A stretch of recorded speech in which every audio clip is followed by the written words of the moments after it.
लूका रचित सुसमाचार अध्याय 4। यीशु की परीक्षा। फिर यीशु पवित्र आत्मा से भरा हुआ यरदन से लौटा और 40 दिन तक आत्मा के सिखाने से जंगल में फिरता रहा और शैतान उसकी परीक्षा करता रहा। उन दिनों में उसने कुछ न खाया और जब वे दिन पूरे हो गए तो उसे भूख लगी। तब शैतान ने उससे कहा, यदि तू परमेश्वर का पुत्र है तो इस पत्थर से कह कि रोटी बन जाए। यीशु ने उसे उत्तर दिया, लिखा है, मनुष्य केवल रोटी से जीवित न रहेगा।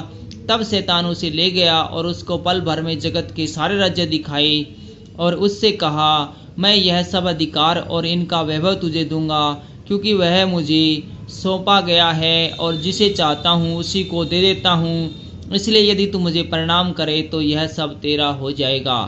यीशु ने उसे उत्तर दिया, लिखा है, तू प्रभु अपने परमेश्वर को प्रणाम कर और केवल उसी की उपासना कर। तब उसने उसे यरूशलेम में ले जाकर मंदिर के कंगूरे पर खड़ा किया और उससे कहा, यदि तू परमेश्वर का पुत्र है तो अपने आप को यहाँ से नीचे गिरा दे, क्योंकि लिखा है, वह तेरे विषय में अपने स्वर्गदूतों को आज्ञा देगा कि वे तेरी रक्षा करें और वे तुझे हाथों हाथ उठा लेंगे, ऐसा न हो कि तेरे पाँव में पत्थर से ठेस लगे। यीशु ने उनको उत्तर दिया, यह भी कहा है, तू प्रभु अपने परमेश्वर की परीक्षा न करना। जब शैतान सब परीक्षा कर चुका तब कुछ समय के लिए उसके पास से चला गया। यीशु के सेवा कार्य का आरंभ।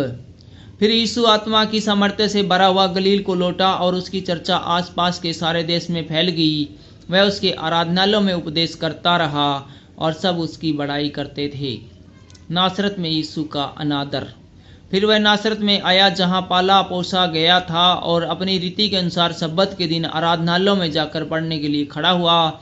यशायाह भविष्यवक्ता की पुस्तक उसे दी गई और उसने पुस्तक खोलकर वह जगह निकाली जहाँ लिखा था, प्रभु का आत्मा मुझ पर है, इसलिए कि उसने कंगालों को सुसमाचार सुनाने के लिए मेरा अभिषेक किया और मुझे इसलिए भेजा कि वह बंदियों को छुटकारेगा और अंधों को दृष्टि पाने का सुसमाचार प्रचार करूं और कुचले हुओं को छुड़ाऊं और प्रभु के प्रसन्न रहने के वर्ष का प्रचार करूं।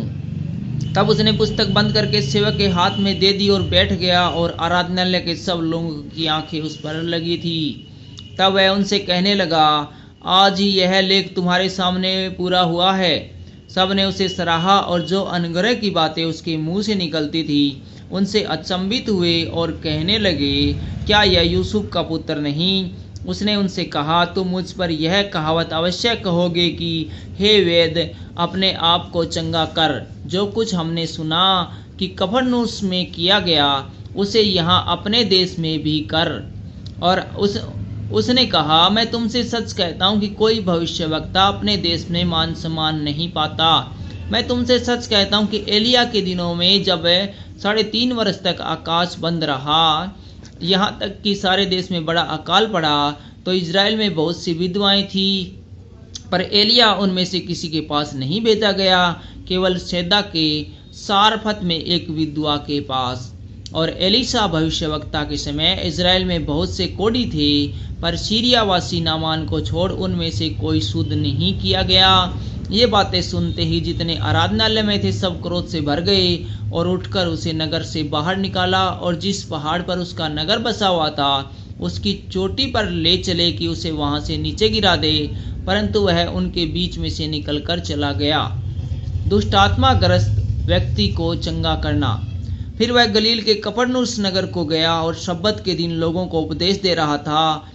वे उसके उपदेश से चकित हो गए, क्योंकि उनका वचन अधिकार सहित था। आराधनालय में एक मनुष्य था जिसमें अशुद्ध आत्मा थी। वह ऊंचे स्वर से चिल्ला उठा, हे यीशु नासरी, हमें तुझसे क्या काम? क्या तू हमें नष्ट करने आया है? मैं तुझे जानता हूँ, तू कौन है? तू परमेश्वर का पवित्र जन है। यीशु ने उसे डांटकर कहा, चुप रह और उससे निकल जा। तब दुष्ट आत्मा उसे बीच में पटक कर बिना हानि पहुंचाए उसमें से निकल गई। इस पर सबको अचंभा हुआ और वे आपस में बातें करके कहने लगे, यह कैसा वचन है, क्योंकि वह अधिकार और सामर्थ्य के साथ अशुद्ध आत्माओं को आज्ञा देता है और वे निकल जाती है। इस प्रकार चारों ओर हर जगह उसकी चर्चा होने लगी। पतरस की सास और अन्य लोगों को चंगा करना। वह आराधनालय में से उठकर शमौन के घर में गया। शमौन की सास को जवर चढ़ा हुआ था और उन्होंने उसके लिए उनसे विनती की। उसने उसके निकट खड़े होकर जवर को डांटा और जवर उतर गया और वह तुरंत उठकर उसकी सेवा टहल करने लगी। सूरज डूबते समय जिन जिन के यहाँ लोग नाना प्रकार की बीमारियों में पड़े थे, वे सब उन्हें उसके पास ले आए और उसने एक एक पर हाथ रखकर उन्हें चंगा किया। और दुष्ट आत्माएं भी चिल्लाती और यह कहती हुई, तू परमेश्वर का पुत्र है, बहुतों में से निकल गई। पर वह उन्हें डांटता और बोलने नहीं देता था, क्योंकि वे जानती थी कि वह मसीह है। आराधनालयों में प्रचार करना। जब दिन हुआ तो वह निकलकर एक सुनसान जगह में गया और भीड़ की भीड़ उसे ढूंढती उसके पास आई और उसे रोकने लगी कि वह उसके पास से न जाए। परंतु उसने उनसे कहा, मुझे अन्य नगरों में भी परमेश्वर के राज्य का सुसमाचार सुनाना आवश्यक है, क्योंकि मैं इसीलिए भेजा गया हूँ। और वह गलील के आराधनालयों में प्रचार करता रहा। Thank you.